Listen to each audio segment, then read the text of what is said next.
Michael van der Mark crossing the line, new personal best for him today, moving him up into 7th position, 131.899 for van der Mark. So 3/4 of a second covering your top 11 in this session this afternoon. Bit of a gap then to 12th place down, and honestly those riders from 12th place down have been generally those scrapping over the last of those points paying positions. Jonathan Ray's at the front of that secondary group at the moment in P12. Bulliger's still out there and still lapping. Okay, he's not at his best, he's not at Top Rack's level, but I think Bulliger will be pretty pleased with how this session has gone, won't he? I think he can be really pleased with. He's going to do probably 16 laps, 15 laps by the end of this session. He's been able to put some good miles under his belt and be able to learn a lot from it and show that he's got a good base package around here. The bike's working well, and he'll feel that as long as he sleeps well tonight and is able to recover, that he's going to be able to go into the Super Bowl session feeling pretty good about himself. 3.5 minutes to go in free practice 2 then, and our final sprint with Alex Lowe's back out on the track now, currently 3rd fastest in this session for a final sprint in the closing moments. Top Rack Razgatlioglu is back in the pits now. We're watching Bahattin Safoglu, and we talked about him perhaps disproportionately this morning, but he did set a P9, and he was running up in the top 10 earlier on in this session as well. So look, okay, yes, in context, but it's been a decent day for Bahattin Safoglu thus far. Bahattin's a 10th of a second slower than Jonathan Ray, half a second slower than Locatelli. He's faster than Aguilar, he's faster than Gardner, he's faster than Tito Rabat, and he's doing a good job. Bahattin, again, showing this weekend that he very much is deserving of being a superbike rider. Whenever he was hired by Moto X, I think a lot of people scratched their heads about it, and he's just been able to show that he's just going to knuckle down and do the hard work and get the most out of himself.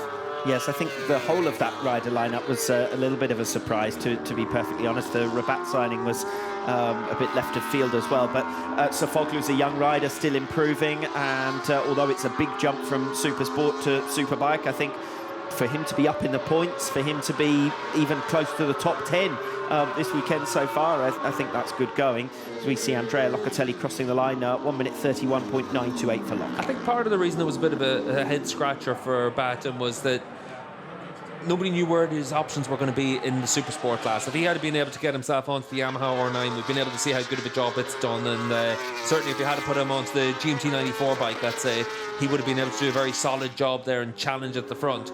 But he wanted to take on the chance of being a superbike rider. I think the other option for him was to be on the Pichetti Kawasaki, and he wasn't too pushed to stick around for that option.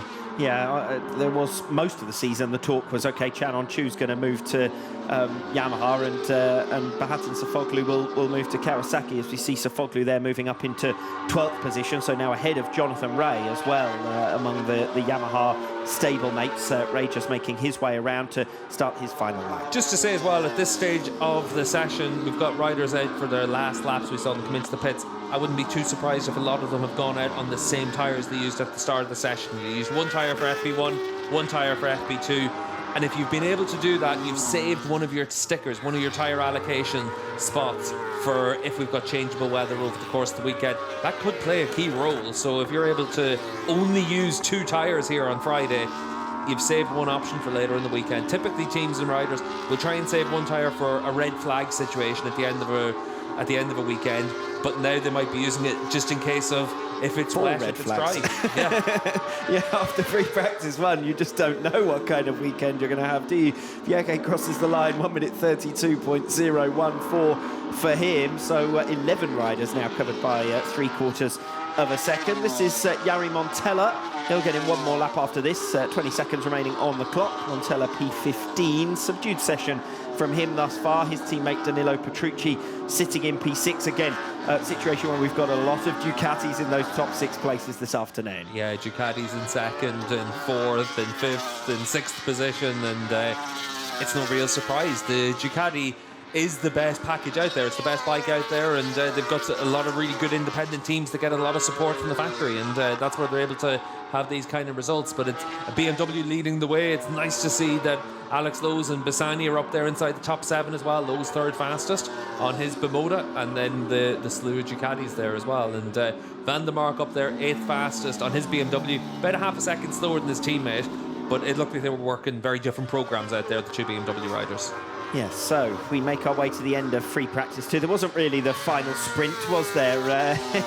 As you said, nobody's too keen to use up tyres on a Friday in what's already been a tricky weekend. Interesting here to see Toprak Razgatlioglu followed around the circuit by Alvaro Bautista. There's been a Bautista flag waving in front of our commentary box through this free practice 2 session so far.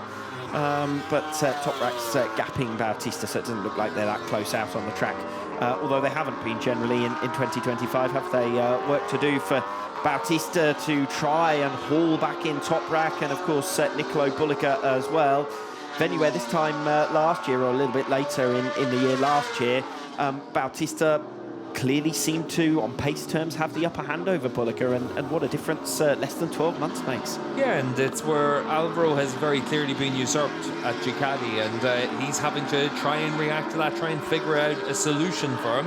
And at least for Alvaro in today's running, he's been able to show some decent pace and consistency, but obviously still not quite enough. And the big challenge is to be able to make sure that you're able to claw back some points against Bullica, give yourself a chance to be able to challenge at the front.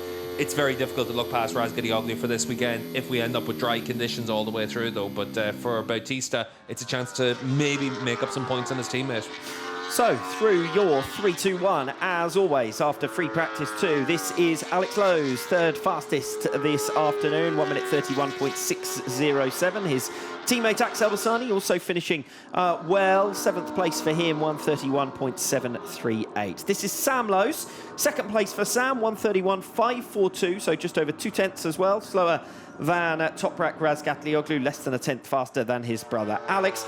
And Toprak Razgatlioglu takes P1 in FP1 and P1 in FP2. And after topping this morning's session by over half a second, he finds another 3 tenths faster this afternoon, despite the weather conditions in the build-up to FP2.